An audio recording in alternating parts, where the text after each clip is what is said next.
also known as IT. And in today's episode, people, we're going to get into a very little interesting topic, and it's more educational for you because I definitely want to be able to provide this to you. But if if I had to break into your system, how would you be able to stop me? Now, under no circumstances am I a professional hacker. I don't get into that, but it is a very engaging topic because people tend to always wonder how can somebody virtually get into a device that I have sitting in front of me and no cables are connected to it. And so this is more about more on the side of the educational aspect, some things for you to watch out for and everything, at least from a hacker's eyes, what they will look at. But let's take a look at this. If I wanted to hack your system, I wouldn't need a hoodie. I know I got one on here. Yeah, you see it in the video. Or a dark basement, which you would normally see in the hacker pictures. You normally see them like being there hacking. They got their hoodie on, they got a mask on, or they have the computer, they're sitting in front of it, and all that. You don't even need all that anymore. You can basically can just email somebody with a little patience, and it is so easy to get into people's life because people post things online. I mean, they think about everything that you post online through your social media accounts. You're basically telling everything about yourself. And so one of the first like stages of this, and this is all like public knowledge. You can definitely look at this online, especially for those of you who are getting into the Security Plus like certifications and stuff like that. Stage one is the recon stage. You're basically information gathering. You're basically trying to figure out what is going on, what is that person about, what are some things that they normally talk about and all that. And so you can basically go out there, take a look, Google a person's name, email, social media accounts. You can find like all that kind of stuff. And as I talked about in the previous video, people tend to use some almost the same identical passwords at any time, but sometimes on the dark web, other hackers begin to post like this kind of information. And they basically go on, they basically can scrape, which means to look at and pull and extract information from sites like LinkedIn or Facebook for work information, family information, and hobbies and things of that nature. So that's why it's always very careful for you to be careful of what you put online, even though you may mean well by it. It can be used against you at some point down the time. But the defense that you have to keep information gathered from you online is basically not oversharing information, like every single move about your life. Now there are different kind of services out there that you can check your accounts and make sure that they have not been leaked, or it does check for leaks, but not going to totally alleviate all. And then of course you can um, adjust different privacy settings and things like that. Now, here's where it gets very, very interesting. Phishing and social engineering tactics are super interesting because you can create fake login accounts that look like Google or that is from Google and Amazon, and you can basically email somebody or direct message somebody on different social media platforms, pretending to be your bank and even a friend. And so I remember the other day I was out and about at an event and I got a text message that showed up on my phone, right? And on the text message, somebody literally tried to use my debit card.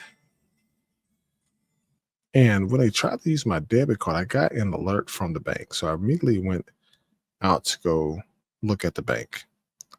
And once I did that, what was so interesting, and I'm going to actually show you the picture because I think this is like something that you really need to look at. And this right here was very, very interesting here. You see that right there? They tried to go and take like $252, right? And so, of course, I went and looked at the company online. It was some place in New Jersey, whatever. But because I had the different alerts and the proper protocols in place, I was able to basically report that as fraud. So you have to watch your bank accounts and things like that. and they would trick you into clicking the fake link. So when I got the text that somebody was trying to access my account, if I would have clicked that text, even though it looked like it was from my bank, it probably would have linked back to them. So instead, I went into the banking application myself and I went to go see it, and it was indeed there. And then I went and took care of business through that point there. So you definitely want to check the URLs. You definitely want to not click any suspicious links and emails. And even with multi-factor authentication, you can definitely use but sometimes your credentials are still get stolen. So sometimes they're useless. Most of the times they're going to be okay. It just depends on how deep that it is.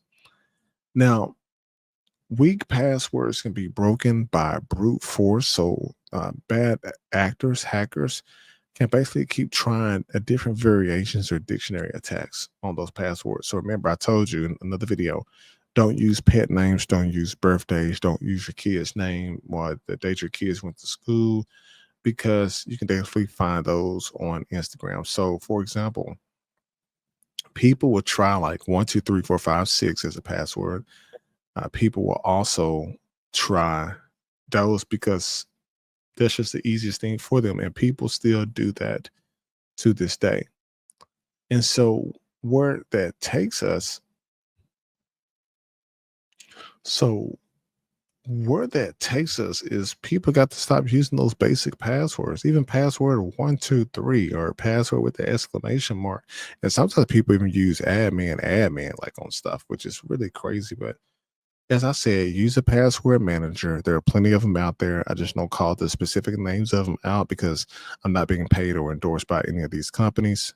So I'm not going to promote their information or anything at this time. Um, but definitely Google search password managers. They will help you create strong and unique passwords or passphrases. And you do not reuse logins across various sites. Now, public Wi-Fi, we went over that a moment ago in the previous video, but you have to be careful of fake Wi-Fi networks as well. Stay off of those because those can possibly inject malware into your devices and everything. And I cannot urge this more and more and more. Do not connect to unknown VPNs, and make sure that you keep your device firewalls on. Antivirus must be installed on your devices if possible, because with the malware and ransomware, they basically can attach to free PDFs or cracked software. Key loggers can basically log the keys as you're typing and gather information that way. So never download from shady resources. Go directly to the manufacturer or vendor, buy the software, scan the files, and all of that, because that is definitely necessary. And if these are successful inside of a network, once they get into the network, like your home network, they can make a lateral move to install other devices. So if your computer gets hacked, like say, for example, on your phone, and you connect your phone to your home Wi-Fi, that bad actor, can basically jump from your phone to maybe an iPad or to another computer in the house. And so you definitely want to make sure that you're not using just admin accounts on every device. You want to use an account that has the least privileged access on those devices. And so, especially companies that are trying to employees day in and day out. Now, how can you shut me down if I was to get into your stuff? There are some proactive defenses. It's not going to be always 100%. Multi-factor authentication is new, regularly updating your computers so that it's getting the necessary patches for the software. Auditing your digital footprints, making sure that you're locking your computers when you get up from them, especially if you're at work. Don't just rely on the screensavers, and just learn basic security hygiene, such as this particular video right here. Definitely share it with your family members. Like this is what this is all about.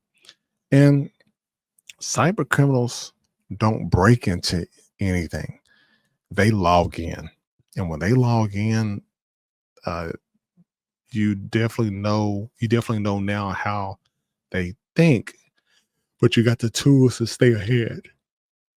And so if you don't do anything else, make sure that you all drop a comment on the video and let me know what you think about it. definitely subscribe to the channel because I really want to hear from you all.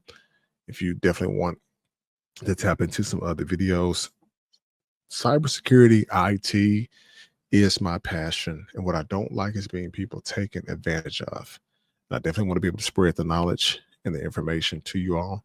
So definitely like, listen, subscribe to the channel, Dev Tech 101, aka Black Mental. Look forward to bringing more content to you soon.